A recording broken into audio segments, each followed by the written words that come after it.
So it'd be pretty effing rude if the Minnesota Fighting Vikings did not partake from this very good, very delicious looking offensive tackle class, especially rich in left tackles of the future. Finally moving on from Riley Reef.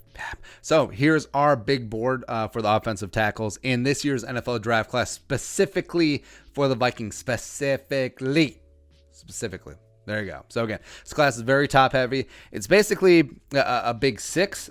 You could say a big 5. I wouldn't be upset with you. And then there's some massive projects, but let's get into it. So here we go. Production value. Starting at the top, my numero uno. And again, people are overthinking this guy. Andrew Thomas, Georgia Jr., nailed it. Slam dunk, number 1 offensive tackle in this year's class. Allowed 9 pressures last year and only 1 sack. Third grade tackle by PFF last year. And he's just amazing. Amazing strength. Absolutely fierce in the run game. Walks into the NFL as a top 10 left tackle day 1. I mean, that's how high we think of him. Also just turned 21 in January. So, I mean, this kid is still growing to his body, still growing and figuring out how to work things. But it's just amazing what he can do now. Honestly, if the Vikings trade up into the early teens to grab him, for somehow he gets by Cleveland at 10 or the Jets at 11, I mean, I would absolutely move up for this kid because I think he's going to be a phenomenal left tackle in this league for a number of years to go. So next up, numero 2.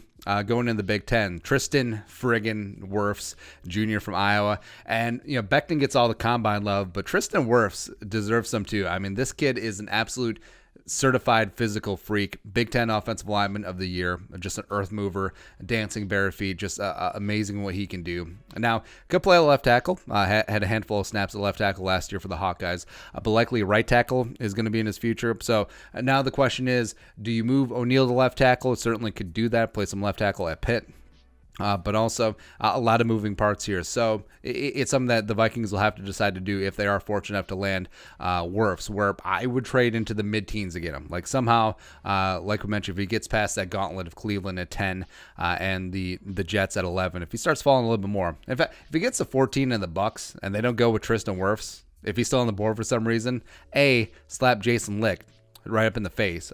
Tom Brady should send a Zoom slap if you can do that. But if he does end up with the Vikings, they'll have to decide what they should do. Put WIRFS at right tackle, put O'Neal at left tackle, do that up, put WIRFS at guard for a year, and then just sort of sort things out later. Could easily go that route as well. But I love Tristan WIRFS. That's why he's number 2 on our list. Next up, JEDRICK Wills Jr., the junior from Alabama.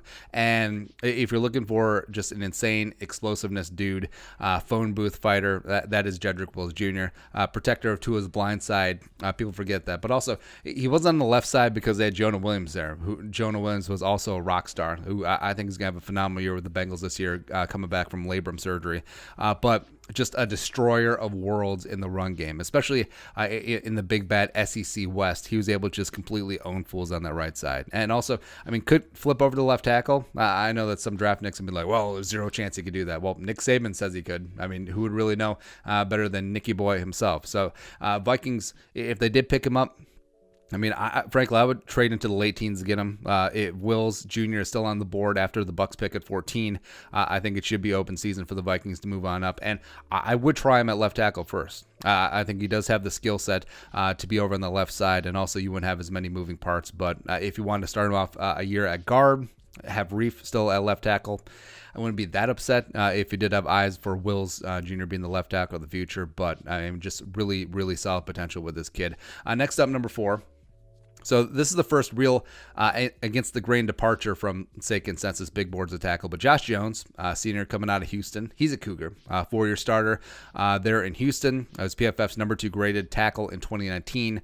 Gave up a total of 4 pressures last year. Now, yes, didn't miss a couple games due to injury, but it is what it is.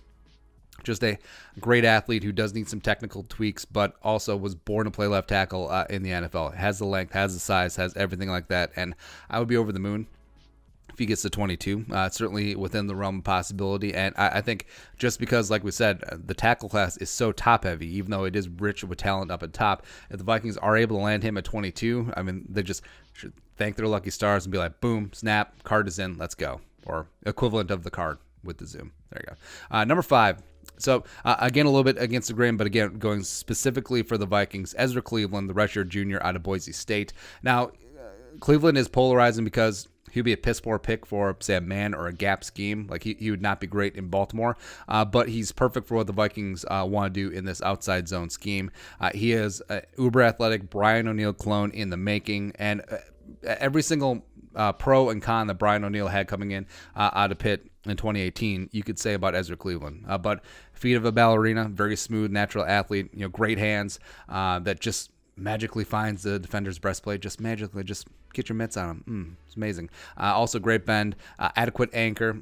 We'll need to add some size in the NFL, but he can hang out Brian O'Neill and eat their 6,000 calorie a day of clean calories, which add a little bit of size up there. But you do worry about the level of competition, but frankly, if Ezra Cleveland is there, 25, I mean, it's in a weird spot where 25 seems a little bit high for Ezra Cleveland, but also you're not going to get him at 58. So unless you can trade back, you got to do what you got to do, right? But Ezra and O'Neill will be the most athletic bookend tackles in the NFL. I would certainly be excited for that. Number 6. So MEKHI BECTON, junior from Louisville, I like, but also I think is massively getting overhyped. But Becton, he worries me as much as he intrigues me, where 6'7", 364, he should not be allowed to move like that. He legit is the reincarnate of Brian McKinney. He lit up the combine, but also something he did not light up is his level of competition. Like, he did not light it up in college like you would expect him to. Also didn't have as many true pass sets as you would like to get a decent sample size of how he's going to do in the NFL. But amazing size, amazing athlete. I do see some TJ Clemmings moments where overstretch and then overreach. That does give me the creeps a little bit. But also, I mean, some places have Becton coming off as the first offensive lineman, where you're telling me that a team is going to look at Andrew Thomas and Tristan WIRFS and even JEDRICK Wills and be like, we want Becton. We do. Where you're just betting on the upside, where, I mean, sure, 10 years from now, MEKHI BECTON may be the best offensive line from this draft, but also he may be out of the league in 5. It may be a full-on Greg Robinson situation, if you remember him coming out of Auburn back in the day. But, I mean, for me and the Vikings, like, I would 100% take Jones. I would 100% take Ezra Cleveland over Becton if they're all on the board at the same time, which is odd, right? But, I mean, if he falls to 58, I would take a shot at him because that's how it goes, right? Now, I think there's a pretty precipitous drop-off. So there's a big 5, big 6. But at 7, so I got Isaiah Wilson, redshirt sophomore out of Georgia. Andrew Thomas's running mate for the Bulldogs. 6'7", 340. Is an amazing athlete, just an absolute people mover at that right tackle spot.